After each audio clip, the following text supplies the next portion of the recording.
Parashat Shoftim, Rosh Chodesh Elul, a lot of good stuff. Start from the beginning of the parasha. Thank you.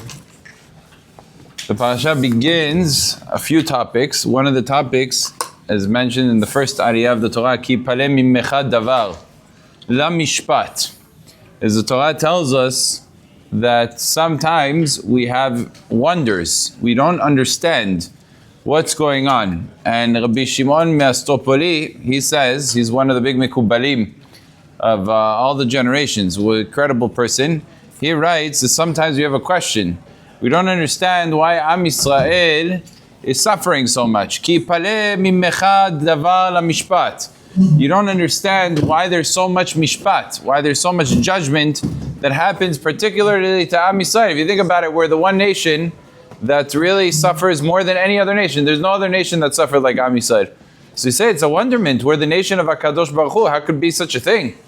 He says, well, divrei rivot bish'arecha. There's one reason for it. The reason is the rest of the pasuk, which the pasuk tells us that when there is divrei rivot means there's fights in our homes, in our she'arim, in our gates. That's when we have mishpat in Am Yisrael. Chacham Ovadia, people would come to him in court and they would have arguments. And you see this often. Go see in Am Yisrael. Unfortunately, we don't like to mention the negative, but there's so many machlokot, there's so many disputes, disagreements, people having problems with others. Chacham Ovadia would turn to the plaintiffs and the defendants and he would say, Ani mitchanen nifnechem, I beg you, ta'asu pishara, make a compromise, shelo yehu dinim, so that there shouldn't be judgments. Judgments in two senses. A judgment of the Beit Din, which always ends up having to be very strict, and also judgment of Shamayim. A person who compromises, they also compromise with him in Shamayim. Midah keneged midah. Ma'avirin al kol peshav. A person who says, no, I'm going to go with judgment, I want judgment, in Shamayim they also want judgment. And therefore make a compromise so that there shouldn't be dinim in Shamayim. And this is an important thing to remember. As a matter of fact, there's a very beautiful gematria. I'm not so into the gematrias. Usually we don't talk about gematrias, but once in a while, it's cute. And we don't hang our hats and learn lessons from gematriot, but the lesson is true regardless, then we can also apply it to gematria. Okay, let's do a little bit of math. Who's good at gematriot over here? Who are the gematriot experts? The gematria of Pikeach. Yosef is not here, Yossi Shem Tov is not here with us. So Pikeach, how much is it? 188. How'd you get to that? Pe is 80, Kuf is 100, and Chet is 8. 188. A person, it says that the Torah tells us, Ki ha-shohad ya'aver enei chachamim v'yisalef divrei tzaddikim. The Pikeach is ya'aver pikchim. The shochad, when you have a person who takes a bribe, he becomes blind. Even somebody who's Pikeach means he's very intelligent. He's a very wise person. All of a sudden, he becomes blind to the truth when he takes a bribe, when his judgment is now tainted. So the Pikeach is 188. Well, what happens to a Pikeach when he doesn't see the other side? So we know that sides in Hebrew, the word for side is tzad. There's two tzedadim, there's two sides. How much is the gematria of tzad? 94. When a person sees only one tzad, then he's most certainly not a pikeach. He only sees his side of the story. There's no other side to the story. This is what happened.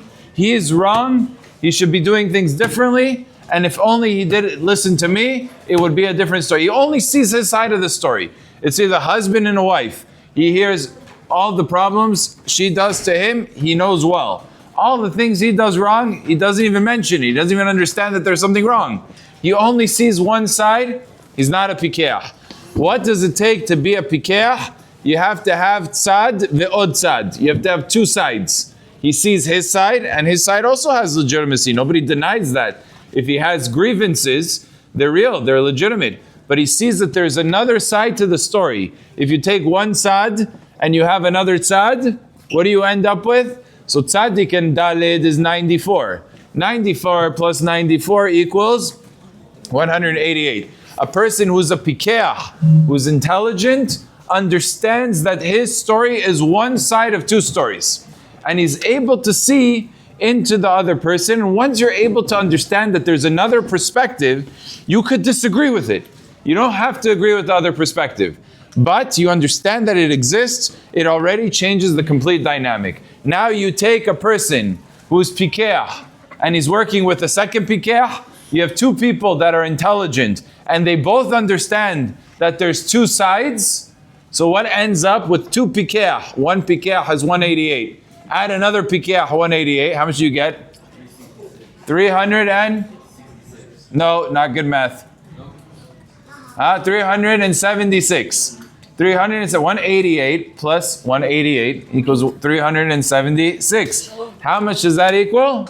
Shalom. When you have two pikchim, very good, Gabriel, the gematria of two pikchim, two people that are able to see the other side, not just their own side, you're going to end up with peace because they're both going to understand each other. And this is the important lesson that we have to know when we come into the month of Elul.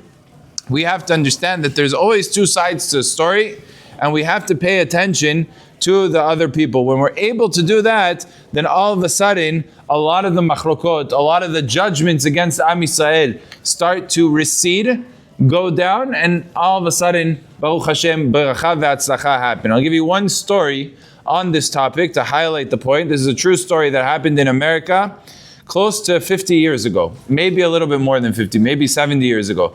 This is in the times of the great Satmar Rav, Rabbi Leeor Dahan, Zechat Tzadik V'Kadosh Livracha, who lived in New York.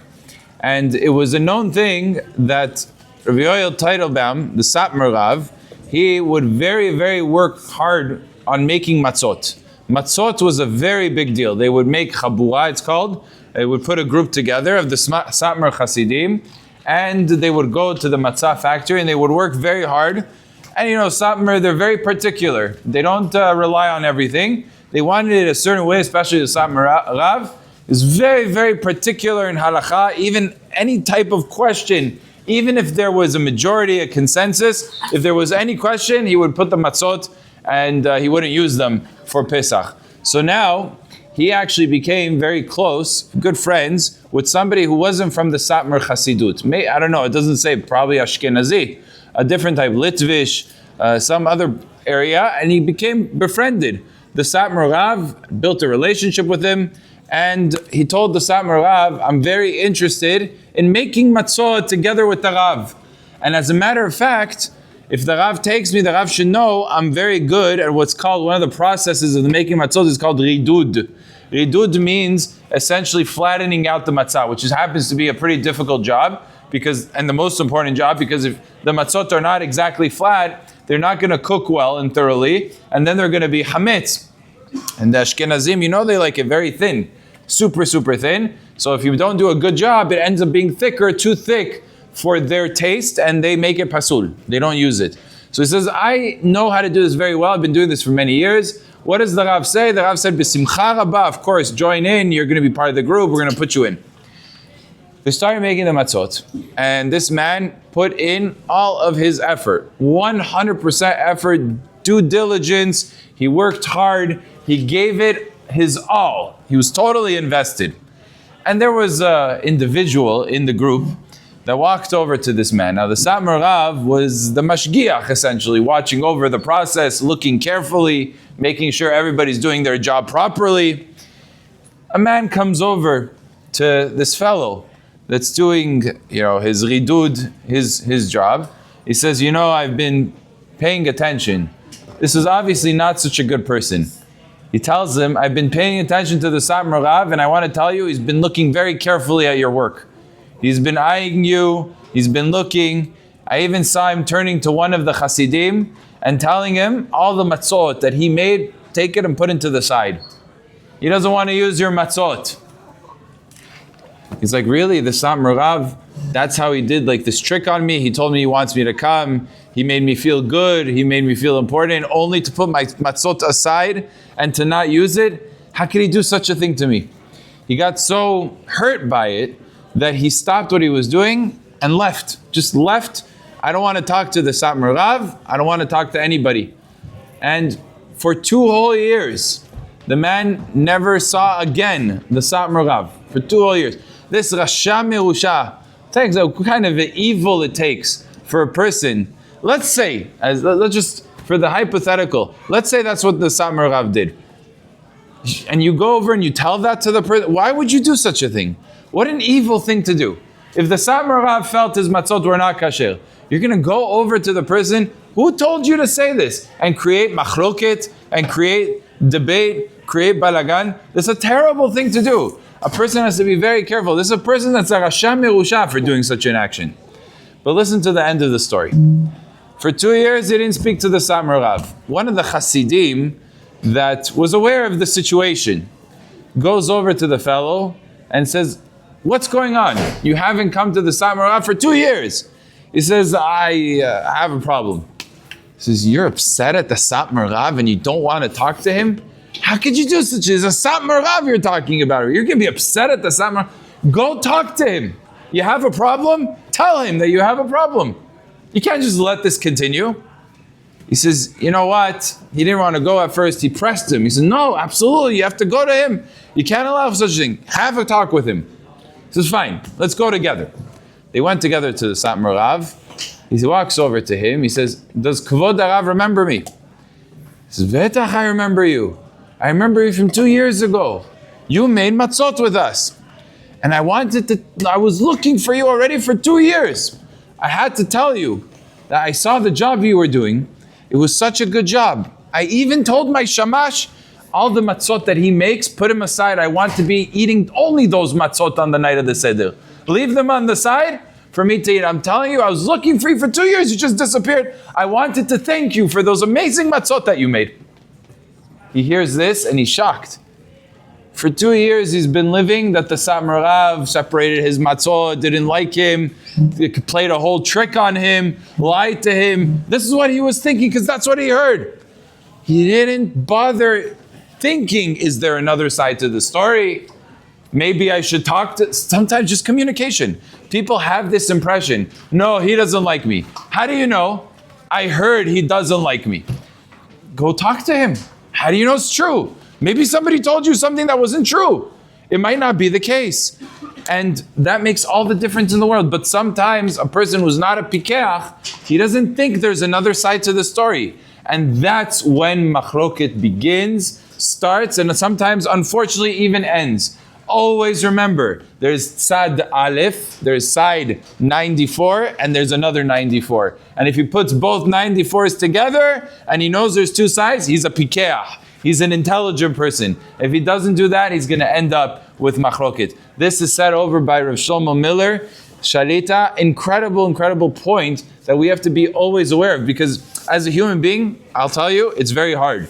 We hear things, and sometimes they sound so juicy and so believable that it's hard for us to erase it from our minds or to think that there's another side. But that's the chokhmah. The whole wisdom is to realize there's got to be more to the story. I'm not getting all the details. Something is missing. There's no way such a person, it doesn't add up. It doesn't make sense. And especially when it comes to Rabbanim, like in the story of the Satmar Rav. If we hear a certain Rav, a certain this, they did something, we have to be able to interpret and say there must be another side, as difficult as that might be, but that is the most intelligent way of approaching. And honestly, more often than not, there is more to a story. It's almost always the case. I know because a lot of times in a position as a Rav, you hear a lot of stories. And a lot of people are telling you things, and most of it is Baruch Hashem l'toelet. People don't mean harm.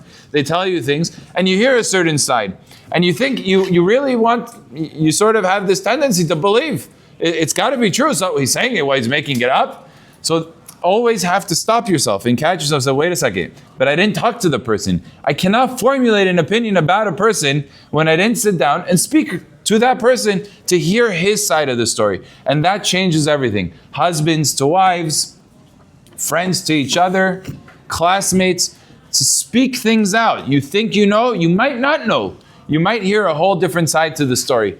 As a matter of fact, there's a great story that happened with the Hazon Ish. I wrote about it in this week's Parashat Shavua papers. The story goes as follows. That one time, There was a Rav that came of Silman. He came to visit the Chazon Ish, and he saw that the Chazon Ish was very distraught. He looked visibly upset. Something was bothering him. He couldn't put a finger on it. He asked the Chazon Ish. He felt he has the guts, he had the relationship, he had the closeness. Harav, I see something's wrong, tell me. He's like, no, it's fine. He's like, no, the Rav is having a problem. I want to hear, maybe I'll be able to help. So Rav told him, I'll tell you what happened. It was Shabbat, and I had a dilemma. I was learning outside on the balcony. In Eretz Yisrael, Bnei Brak, right? There's birds flying. A lot of times they're hanging right by in Israel, they don't have dryers. A lot of people. So they hang it on the balcony. They have wires and they hang the laundry on it. And sometimes the wires have clothing, sometimes they don't have clothing. But the birds come on the wires and they sit on it. And unfortunately, the Chazon Ish was sitting there learning with his hat. And on his hat, a bird had dropping. And he says, it's Shabbat. I can't clean the hat, obviously, on Shabbat. So what am I going to do? To come to the Beit HaKnesset, now he has to come to Mincha. He's going to come with a hat that's dirty? Vadai not. To come without a hat, it's not kavod. How can I come without a hat to the Beit HaKnesset, Shabbat, Tfilah? I can't do that either. So he thought, maybe I'll wear my weekday hat. That's also not kavod. It's Shabbat. I'm going to wear a weekday hat on Shabbat. So I didn't know what to do.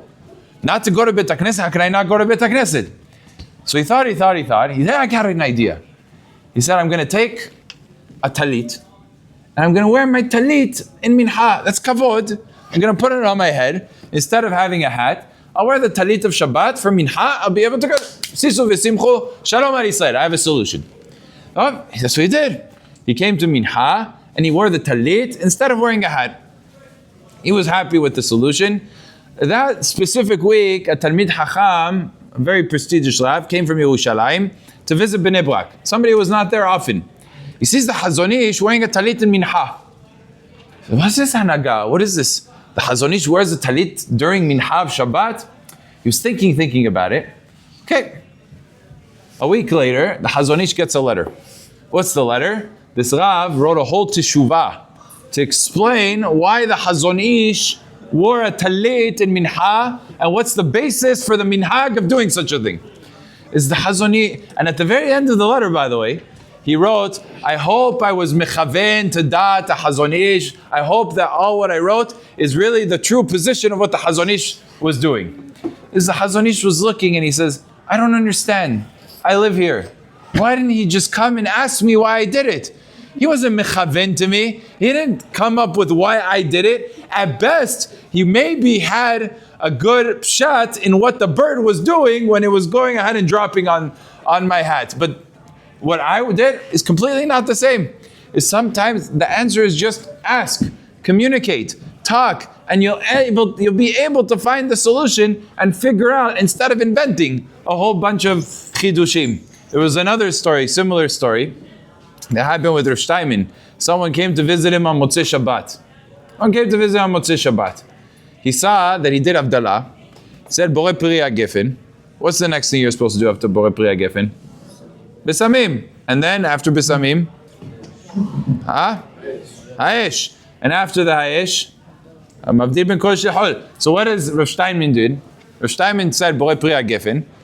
He said, Borei Meorei Haesh. And he said, Baruch HaMavdil, but he did not say a bracha on the Besamim. He did not smell or say a bracha on the Besamim. Wow. This Rav saw that the Shtaimin, the Gedol Ador, did not make a bracha on the Besamim. He says, I thought that it was a fake shita. I didn't realize that there's such an opinion that holds you don't make a bracha on Besamim on the Havdalah. And now I saw Rav Shtaimin did it. I was about to go publicize that, look, people that don't make a bracha on the Besamim of Havdalah have on what to rely. Baruch Hashem, Rav Silman was there, and a few weeks later, he told Rav Silman, I saw Rav Shtaimin didn't say Borei Mine Besamim. He has the hanaga not to do it on Motzei Shabbat. He says, you know, that's interesting because I also have that custom. But you know why I do it? Because I'm not able to smell. I lost my sense of smell for a long time. I'm not able to smell, so I don't say a bracha. Of the Besamim, I don't smell, I don't say a bracha. Maybe Rav Shtaimin also is not able to smell, and that's why he skipped it. So you know what? I didn't think of that. Why don't we ask? They found the shamash. They didn't feel comfortable asking Rosh Taimin himself. They found the person who knew well Rosh Taimin, and they said, yeah, really, it's the truth. What happened was, he went to Europe one time, and he visited a certain city, and there was a lot of avodah zarah. Like, they would offer different incense and different things in churches and other things like that. And Rav Steinman didn't want to smell avodah zarah, so he prayed to HaKadosh Baruch Hu that his sense of smell should be taken from him. And what happened? His sense of smell was taken from him. He wasn't able to smell anymore. And therefore, he wasn't doing Borei Mina V'Samim and the Havdalah because he's not able to smell. So here is a person who's going to learn out a halacha. He's going to tell all of Am Yisrael, Rav Steinman holds you don't say Borei Mina V'Samim in the Havdalah. And in the meantime, just ask. Luckily, it was a mazal that he able to find out the truth of the halacha. You don't jump to conclusions. Why jump to conclusions? Today, it's even easier. There's text messages. There's phone calls. You could pick up the phone. You can send a message. You can ask and you can find out anything before one jumps to conclusions. It's true for Rabbanim. It's also true for your friends. Sometimes you heard somebody said something. Did you really say this? It doesn't make sense that you would say such a thing. I wanted to find out. I was like, oh no, that's not really what happened. It was a completely different story. Instead of jumping to conclusions, be a pikeah and realize that that's something that really solves a huge amount of problems. As connects to the Ramban in this week's parasha, the Ramban says something very beautiful. He says the whole beginning of the parasha talks about how when a person has a question, and for generations upon generations, Am Yisrael did not have a machloket. Did you know that? Up until which time did Am Yisrael not have a machloket? Until? Who knows? Huh? No. Much later. Until Hillel v'Shammai, there was no such thing as a machloket. There was no such thing as two opinions. You know why? Because every time there were opinions, there was something called the Sanhedrin. And the Sanhedrin, judges, 71 judges, would get the cases, and there would be arguments. Sure, they would argue. But you know what would happen? Then they would vote. And then the majority would decide, and the minority was forced to accept the position of the majority, even if they didn't agree. That became the Torah. That became halacha le'maaseh.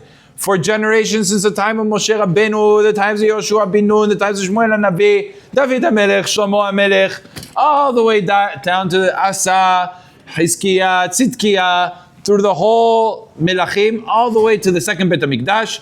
For the first 200, 300 years, there was a Sanhedrin determining halachot. And whatever they said was kovea, that's it. That's the end of the story. And therefore there was no machloket. The minute the Sanhedrin was very much weakened and disbanded, now there was no way to decide, to determine halachot. Because there wasn't a convention of a bed din deciding halachot. It was one Rav who had a yeshiva, and he was in his city, and there was another Rav in his city. And then disputes started to emerge, which really began with the Hillel and Shammai. And Bet Hillel and Bet Shammai is where the machloket started to develop and started to essentially expand outwards, because there was no way to determine halacha. But the Ramban writes that in every single generation, we, Am Yisrael, have an obligation to listen to the leaders of the generation and to respect what they say. It's a very odd thing to me when people in America opine. They give opinions about what is right and what is wrong to do in Eretz Yisrael. It says this: we live in a time in Eretz Yisrael where there's a lot of hot button issues. There's a lot of different things. And people sometimes ask me, what do you think? Protest, not protest, close streets, don't close streets. I said, what does it matter what I think? The Gdolei Ador of Eretz Yisrael have to say about the topic. That is as if HaKadosh Baruch Hu came down to us with a bat kol and spoke to us. It's better than a bat kol speaking to us, because that is what determines halacha. So if the Gdolei Ador says protests are good, then it's good. And if they say don't, it's not good. If they say vote, then vote. If they say don't vote, then don't vote. This is the Gdolei Ador that make decisions. One of the things that frustrates me the most out of everything, and is the most strong, is when you have big Rabbanim, huge Talmidei Chachamim, give an opinion. And this opinion doesn't fit well with the politicians, whether it's Israeli politicians or American politicians. And the politicians mean well. Maybe they're very pro-Zionist and they hear something from a Rav that's not so Zionistic like they are. So they go ahead and they condemn and they shame and they say all these different things about the Gdolei Ador. Who do you think you are? You're a politician. What do you know about Torah? What do you know about mitzvot? You're going to go offer your opinion about what the Gdolei Ador have to say about a topic? You have no room for an opinion. You're a politician. Know your place in the world and understand that's very nice. You want to be Tzioni, you want to do that. I'm sure there's Da'at Torah behind that too. Very nice. But that doesn't give you any right to go and criticize Gdolei Ador. The decisions of the Gdolei Ador is the final word. We're not opinions in this matter. There's questions if Ilchot Shabbat, Ilchot Kashrut, Ilchot Shalom Bait. These are questions that the Rabbanim deal with, the Rabbanim of communities. There are questions that pertain to Am Yisrael must be addressed by the Gdolei Adol. There's no other avenue. Politicians aren't the ones to address it, or nobody else are the ones, and they don't have a right to an opinion on such a subject. Whatever the Gdolei Adol determine, even if to us it appears to be left, and they say right, and Hashem chose right and left for a reason, by the way. Right and left is very important, because that's the political. You have the right wing, they always think they're right. Everything has to be right. You have the left wing, they always think they're right, and the right wings are crazy. Everybody on the right thinks the left is crazy, the left thinks everybody's on the right crazy. And the truth of the matter is, sometimes the Da'at Torah sides with the right, and sometimes the Da'at Torah sides with the left. It's just a matter of when. Look at the times of the Gemara in the Rabbi Leeor Dahan. You know, most of Baruch Hashem, Kirat Avodat Hashem, we're very far away from Democrats. Ishtabach Shemo, that's a good thing. The Democrats have become Meshugayim. They've become crazy. But the Republicans aren't exactly Yerei Shamayim either. It's not like Judaism and Republicanism is one unit. It says this one's halalu reshaim, halalu reshanim, halalu yoter reshaim. These ones are worse than these ones. We gotta choose the lesser of the two. But the truth of the matter is, if you think about it, is Am Yisrael is Am Yisrael. There's so much that in the system that we work in the system that we have to realize that the way Am Yisrael thinks is based on Da'at Torah. If HaKadosh Baruch Hu says this is the right thing to do, then it becomes the right thing to do. Sometimes it's the right wing, and sometimes it could be the left wing. There's the times that there were times in Eretz Yisrael, like when it came to Rabban Yochanan ben Zakkai, he told the Biryonim that you want to go to battle? He said to them, don't go to battle. We like battles, it's good. Rabban Yochanan says, not the time for battle. And the truth of the matter is, it wasn't the time. And the people that wanted to fight ruined it for all of Am Yisrael. So that was a left-wing position, you could call it. It was a position of let's make peace with the Romans. And the same thing was with Yirmiyah. He said, don't fight against Nebuchadnezzar.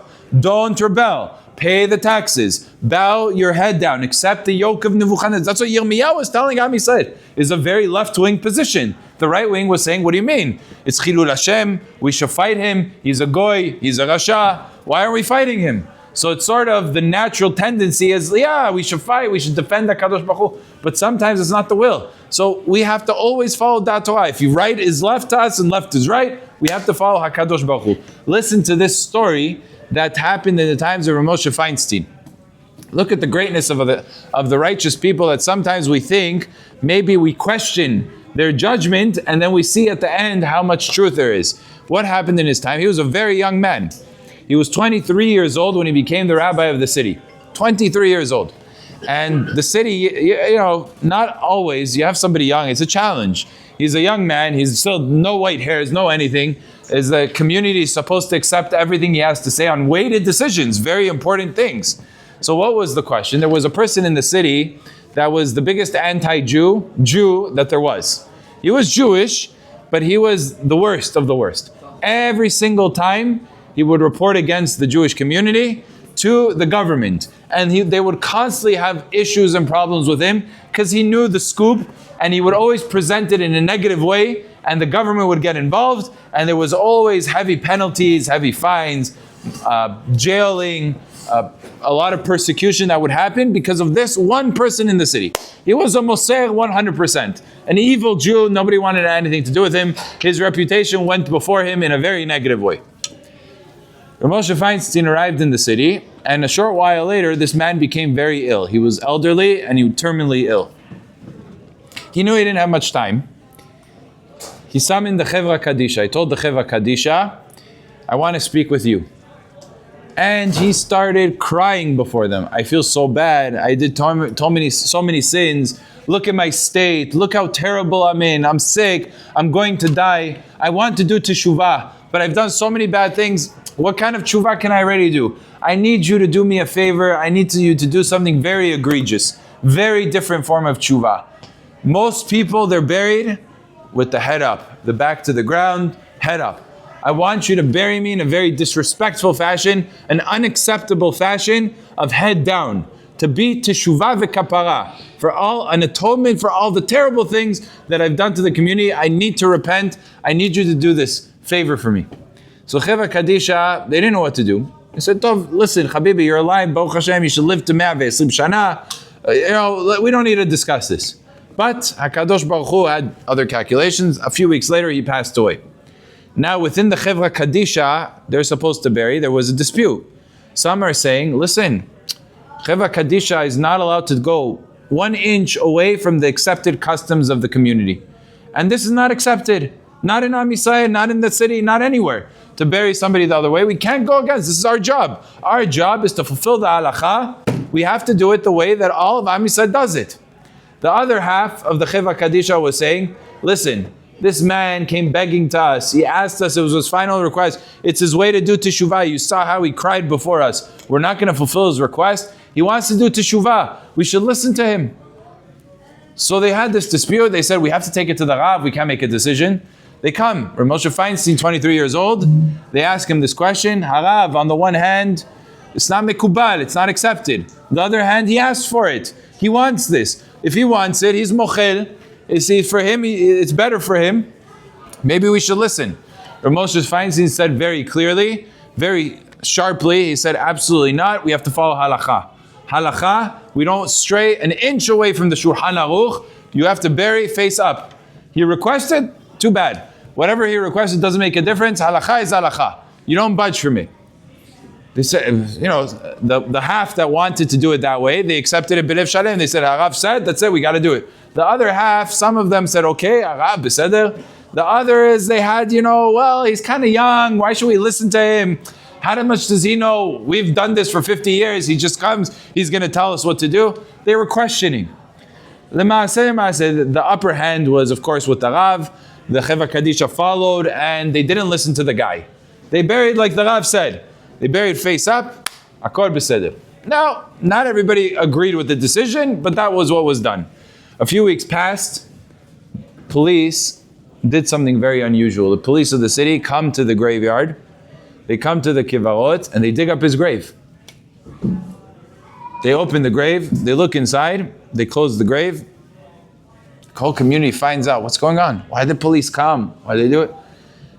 Found out the story. Turns out this man was not just a Rasha in his lifetime, he was a Rasha in life and in death. He wanted to set up the Jewish community. And they discovered this. He went over to the government officials and to the police before he passed away. And he said, listen, I always came to you and I told you the truth. I reported to you the truth about the Jewish people. They hate me for this. I'll prove it to you. You'll see yourself how much they hate me. All Jews get buried face up. They're going to go ahead, these Jewish people, because I was loyal to you, they're going to bury me in a disrespectful fashion, face down. And if you don't believe me, go check it out. After I pass away, check it out yourself. And you'll see that that's what they did. And when you see that, fine them very heavily for the way that they treated me. So the police, they wanted to find out if that was really what happened. They came, and they saw, because of the psak of Rav Moshe Feinstein that he was buried straight up, they saw that everything that he says was shekir v'chazav. It was all frivolous. It was all lies. And they realized if he lied here, he lied everywhere else. And they realized very quickly that they were dealing with a crook and a cheat himself. But Baruch Hashem, the entire community was saved. Why? Because of a decision of the 23-year-old rabbi, Rav Moshe Feinstein, the Gedol Ador, eventual Gedol Ador, that went on to lead all of Am Yisrael in American Jewry, made that determination that one has to follow halacha. If it doesn't make sense at the current moment, a person will eventually see why the wisdom and the truth behind the decision. That's the words of the Ramban and the importance of the fulfillment of halacha properly. As there's a great story with Chonia Me'aged.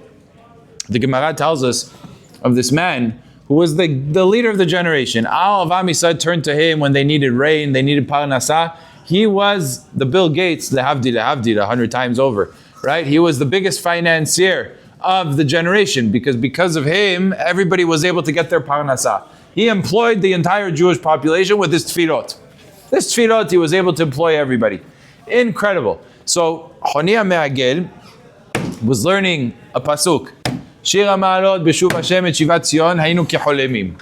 How is it possible? Shivat Zion, 70 years, there was exile between the first Beit HaMikdash and the second. How is it possible to have a dream that lasts for 70 years? It means to be asleep for 70 years. He was wondering, how does it make sense?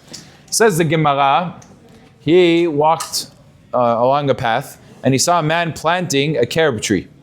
He asked the man, how long does it take for a carob tree that's just freshly planted to grow and to have fruits? He says 70 years. The roots have to gain a lot of traction underground in order for it to produce fruits. It takes 70 years. He says 70 years to produce fruits? Yes. Why are you planting it? You're not going to be able to benefit. He says, that's true.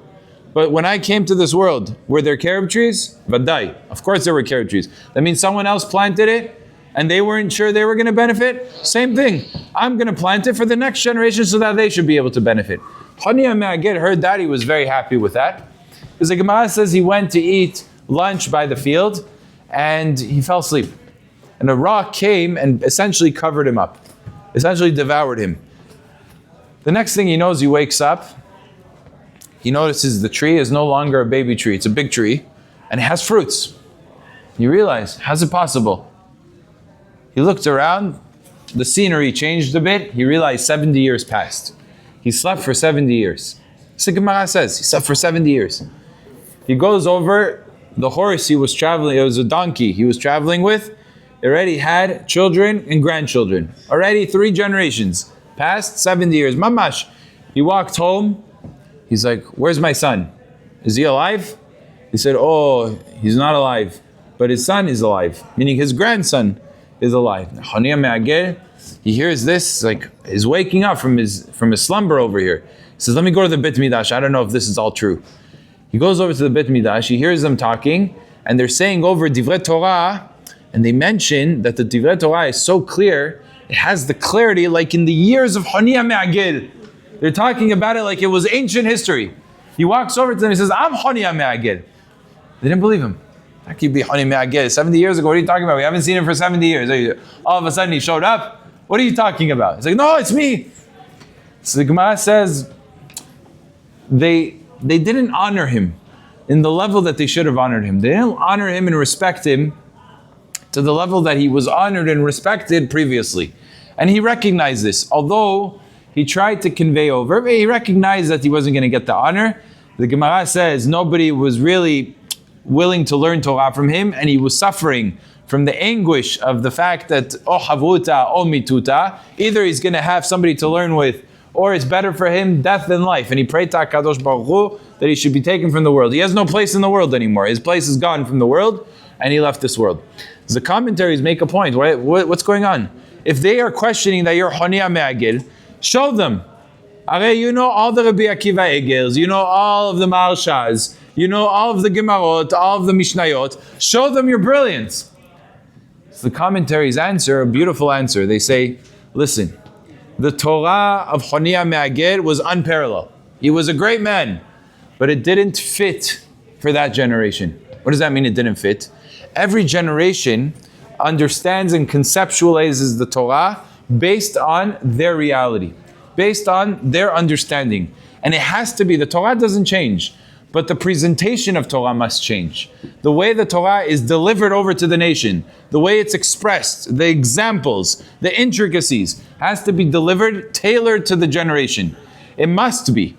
The halachot themselves are rock solid. They don't get changed. But the chidushim, the deliverance, the way to interpret and to present must be different. And therefore, somebody from an earlier generation, as great as they are, somebody like Rabbi Shimon Bar Yochai, somebody as great as the Rambam, somebody as great as Rabbi Yosef Karo, who are the Gedolei Ador of the generation, cannot be the Rabbanim of this generation. They were not handpicked to be the Rab of this generation. They were the Rabbanim of those generations that taught the next generation, that taught the next generation, and are a link in that chain. But they are not able to directly be teachers. Reb Chaim Shmulevitz said it best. He said, if Rabbi Akiva Eiger was giving a shiur, I would not go to it. Why? Because I wouldn't be able to receive Torah directly from Rabbi Akiva Eiger. He's a great man. But if Rav Shimon Shkap, who was my Rebbe, was saying over a shiur about the Torah of Rabbi Akiva Eiger, I would run to the shiur. Why? Because from him I'm able to receive the Torah. But he's saying Yeshua on Rabbi Akiva Egel. Right. But from Rabbi Akiva Egel I'm not able to hear. From Rabbi Shimon Shkop I'm able to hear. But he's giving about Rabbi Akiva Egel? Yes. Because the Torah has to be transmitted from Rebbe to student, not from other generations, not from YouTube videos, Rebbe to Talmid. It has to be. That has to be the deliverance of the Torah, because it must be a relationship. As the Rosh Yeshiva of Chavetz Chaim, when he was asked to give words of praise to Art Scroll, they put in the beginning of Art Scroll, the first edition, the first volume I should say, they put in all the askamot of all the great Rabbanim. And the Rosh Yeshiva of Chavetz Chaim said, Art Scroll is a brilliant thing, it's a beautiful thing. They were just translating in the 90s. They were just starting to translate to English, and then they moved on to Hebrew, they moved on to many languages after that. But the first time they were translating, he said, and in no way should one think that because now there's a translation, somehow this replaces the relationship of student to Rebbe. For the last 3,000 years, the way the Torah was always transmitted was from Rav to student, live. Connection, relationship, question, answer, give and take, back and forth. That is the transmission of Torah. This is not meant to replace that or displace that. This is meant to be an aid and a tool to accompany the concept of Rebbe to Talmid, and not to replace it. It's a very important concept of the Torah. The people that use Sfarim that are supposed to be helping is as a replacement are actually doing everything wrong. They're doing it wrong. Because what ends up happening is they have no tradition and they have only their opinion and nothing to check and balance that. And that is not what the Torah was saying in Parashat Shoftim, that Kechol Asher Yorucha. You have to go based on the guidance of the Rebbe-Talmid relationship. Now, we want to continue on this vein, and I want to make mention to the very end of the parasha, which talks about Egla Arufa. This parasha is a famous parasha where you have a person that was found murdered in between cities, and you have to measure the closest city, and the people of that city have to bring an Egla Arufa, which means the elders of the city have to take a calf and they have to sever the neck from the behind and then wash their hands in the stream and say, we did not have any part of this murder. We did not contribute, we're not accomplices to this murder. And the Gemara interprets that one of the things they have to say, Shelo petarnuhu belo achila velevia, that we let him, we accompanied him, we left him with provisions when he left the city. Now, Rabotai, I have a question. What's the mitzvah of accompanying somebody? How far do you have to go? You have to go 1,000 feet, you have to go the size of a football field, you have to go Tevat Noach distance, how far? 4 amot, that's right. How much is that? 4 amot. You're talking about this far. 8 feet, 6 feet, let's say Hazonish will be Machmir. 8 feet, 10 feet, how much do you want 4 amot to be? You have to walk a very short distance, much less than this Bet HaKnesset. That is the whole mitzvah. And what would have happened if I didn't do the 8 feet? What's the difference? I did or I didn't do it. The Chachamim have to say, we went and we accompanied him. So Gemara says it makes a big difference. The difference would have been life and death. This person's survival hinged. Yadenu lo shafchu et hadam hazeh. The Chachamim are saying, we didn't spill this blood because we sent him out and we accompanied him 4 feet, 8 feet. So all the commentaries say, but what does that have to do with anything? Either he knows how to defend himself or he doesn't know how to defend himself. Accompanied, not accompanied makes no difference. So some of the Mefarshim say a pshat, a very nice pshat. They say, look, a mitzvah that is done when you accompany someone, he did a mitzvah. What does a mitzvah do? It creates an angel. What does that angel do? It accompanies him the rest of the way. So Midah is protected. They say he might not be able to fight, but the angel can fight. So the angel protects him. Is where this angel come from? From the mitzvah of accompanying him. That's one explanation. The second explanation, the author of Kelm writes this one. He says, no. His pshat is, so much of a person's ability to defend himself and protect himself comes from self-esteem. Comes from his ability of self-consciousness where he's valued and appreciated. If he was sent outside the city without any accompaniment, like basically go, we don't need you here, what does that do to him? That means nobody cares about me, nobody wants me, I'm unwanted. It's not such a big deal for a person to want to exit this world. He's not going to fight the level of fight you need to defend yourself against a murderer when he knows he's not really wanted. So what am I fighting for? A whole city that doesn't want to accompany me. However, if they showed even that small interest, that small detail of, no, we're not letting you go, we're going to walk with you a little bit. We're going to walk with you. Oh, somebody cares for me. Somebody loves me. Somebody's going to look out for me. Oh, I'm not ready to die. I'm not going to go ahead. I'm willing to fight. I'm able to fight. And that could spell the difference between life or death. The emotions and the will to want to live is what makes all the difference in the world. And this is something that really connects with the month of Elul. So much so, I'll tell you, that in the entrance of the yeshivot, there was a yeshiva that the Rav put up a sign. Elul Rashi Tevot, Aleph Lamed Vav Lamed, right? Those 4 letters, Aleph Lamed Vav Lamed. He said, Ahuv lemata v'nehmad lemala, which means loved below is beloved above. What does it mean? Somebody who loves others. And he would always put this right in the beginning of the Zman. As we know now, the days of Elul, all the yeshivot are convening, are restarting. So during this time, a lot of newcomers come to yeshivot. You have high schools, you have freshmen, and you have the seniors and the freshmen. And usually the seniors are like, we're on the top. We were there, freshmen. They gave us a hard time. Masoret avotenu, we have to give a hard time to the freshmen. It's not the ahuv lemata. You have to be beloved. When a person is beloved to others below, nechmad lemala, HaKadosh Baruch Hu values him and cares about him and treats him with the same amount of love. And therefore a person has to be very careful to treat others and to be careful with others. The new year is starting. Make them feel comfortable. Don't just be passive. Don't just be, I'm not going to go ahead and bully them. No, make them feel at home. They're new. They're not, they've not been there. They don't know things. And hear this story out. If Reb Chaim Shmulevitz did what I'm about to tell you that he did, any person should put their ego aside and do the same. What happened? There was a fellow that walked in the entrance of Yeshiva Mir in Eretz Yisrael. And he was about to enter into the yeshiva hall, and Reb Chaim Shmulevitz was standing there. Now here's a boy, young man, first year in the Mir, with a suitcase, coming into the yeshiva, doesn't know where anything, doesn't know between his right and his left. He doesn't even know who Reb Chaim Shmulevitz is. And Reb Chaim Shmulevitz is standing right next to him, and he sees him. Reb Chaim turns to him and he says, can I help you? I see you're new over here. He's like, yeah, I'm looking for the office of the Rosh Yeshiva. I need to get farhered. It means I need to get interviewed to see if I'm accepted to the yeshiva. Do you know where the office is? He says, oh, the office is in the building over. Come with me, I'll show you how to get there. So he says, thank you. He takes him to the building. He walks him inside. He takes him to the room. He's like, right here is the door to the Rosh Yeshiva's office. Knock on the door, and I'm sure he's going to give you the time and the space to interview you and to see if you're accepted to the yeshiva. He says, yeah, but I have a small problem. I don't know what to do with my suitcase. I don't want to bring it in because it's like very presumptuous. Like I'm already here, I wasn't yet accepted, and I'm already planting my stuff down and coming to settle down over here. I can't bring it in, but I don't want to leave it outside because someone needs to watch it. So Chaim Shmulevitz turns to him, he says, it's not a problem, don't worry about it. You go inside, you leave your suitcase out here, I'm going to watch it for you. So he's like, thank you so much, I appreciate it. He goes inside, he has an interview. About 25 minutes later, he comes outside, he says, Mazal Tov, they accepted me to the yeshiva. Oh, Baruch Hashem, Reb Chaim Shmulevitz is so happy for him. He's like, great. He says, now I just need a room. Okay, I'll show you the room.